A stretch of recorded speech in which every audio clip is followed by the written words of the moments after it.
History remembers very few names with fear, awe, and mystery all at once. Genghis Khan. To some, he was a bloodthirsty barbarian. To others, a visionary leader and lawgiver. To history, he was a force of nature, unstoppable, ruthless, and unforgettable. He did not inherit a kingdom. He did not rise from wealth or royal blood. He rose from hunger, betrayal, and pain. This is the story of a boy abandoned by his tribe, who became the ruler of the largest land empire the world has ever seen. Genghis Khan was born around 1162, near the harsh steppes of modern-day Mongolia. His birth name was Temujin. The land he was born into was cruel, endless grasslands, freezing winters, scorching summers. Life here was not gentle. It was survival. His father, Yasugei, was a tribal leader. But power among the Mongols was fragile. When Temujin was just 9 years old, his father was poisoned by rival tribes. And with his death, everything collapsed. After Yasugei's death, Temujin's tribe did the unthinkable. They abandoned his family. Temujin, his mother, and his siblings were left alone, no protection, no food, no allies. They survived by eating roots and wild plants, hunting small animals, enduring hunger, cold, and humiliation. This was not just poverty. It was exile.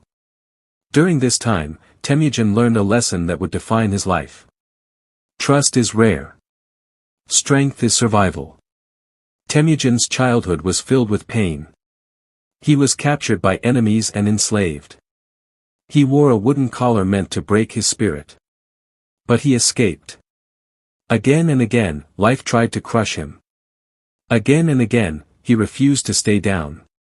Unlike other tribal leaders, Temujin did not believe in noble blood. He believed in loyalty, merit, strength, discipline. These ideas would later change the Mongol world forever. Temujin married Borte, the woman he loved deeply. Soon after, she was kidnapped by a rival tribe. Temujin did not accept fate. He formed alliances, gathered warriors, and rescued her by force. But alliances among Mongols were fragile. His closest friend, Jamuka, became his greatest enemy. Two men. Two visions. Jamuka believed in aristocracy. Temujin believed in equality among warriors. Their rivalry would shape the destiny of Mongolia. Temujin began gathering followers, not because of his bloodline, but because of his fairness and strength. He rewarded loyalty. He punished betrayal without mercy. Slowly, tribe by tribe, enemy by enemy, he unified the Mongols. In 1206, Temujin achieved the impossible. He united the Mongol tribes under one banner. That year, he was given a new name. Genghis Khan. The universal ruler. What made Genghis Khan unstoppable was not just violence, it was strategy. His army was revolutionary. Highly disciplined. Extremely mobile. Based on merit, not birth. Masters of horseback warfare. They communicated with flags, drums, and signals. They moved faster than any army in history. And they used fear as a weapon. Cities that surrendered were spared. Cities that resisted were destroyed. This reputation alone caused many enemies to surrender without a fight. Genghis Khan turned outward. He conquered northern China, Central Asia, Persia, parts of Eastern Europe. The Mongol invasions were devastating. Entire cities vanished. Millions died. This is the darkest part of his legacy. But history must be told honestly. Here lies the contradiction. While ruthless in war, Genghis Khan was progressive in rule. He introduced religious freedom, laws against torture within the empire, protection for merchants and travelers, merit-based promotions. The Silk Road flourished under Mongol protection. Trade, ideas, and cultures moved freely across continents. He did not rule by chaos, he ruled by law, called the Yasa. Despite his power, Genghis Khan lived simply. He wore plain clothes.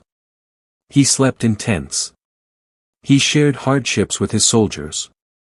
He believed leadership meant endurance, not luxury. Yet, the weight of constant war followed him. He lost sons.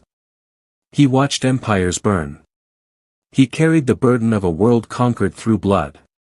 In 1227, during a campaign against the Western Xia, Genghis Khan died. How he died remains a mystery. Even in death, he controlled his legacy. He ordered his burial place to remain secret. No monuments. No tomb. To this day, his grave has never been found. After his death, the Mongol Empire continued expanding under his sons and grandsons. At its peak, it became the largest continuous land empire in history. His impact changed warfare forever. Connected East and West. Redefined leadership and law. Reshaped global history. Genetic studies suggest millions of people today carry his DNA. How should history remember him? Who was Genghis Khan? A monster? A genius? A destroyer? A unifier? He was all of them. He reminds us of a hard truth. Greatness without compassion becomes terror. Power without limits becomes destruction. Genghis Khan was born with nothing. He conquered everything. And in doing so, he left behind a legacy that still echoes across the world. If this story moved you, like the video. Share your thoughts. Was Genghis Khan a hero or a villain? Subscribe for more emotional, cinematic history documentaries.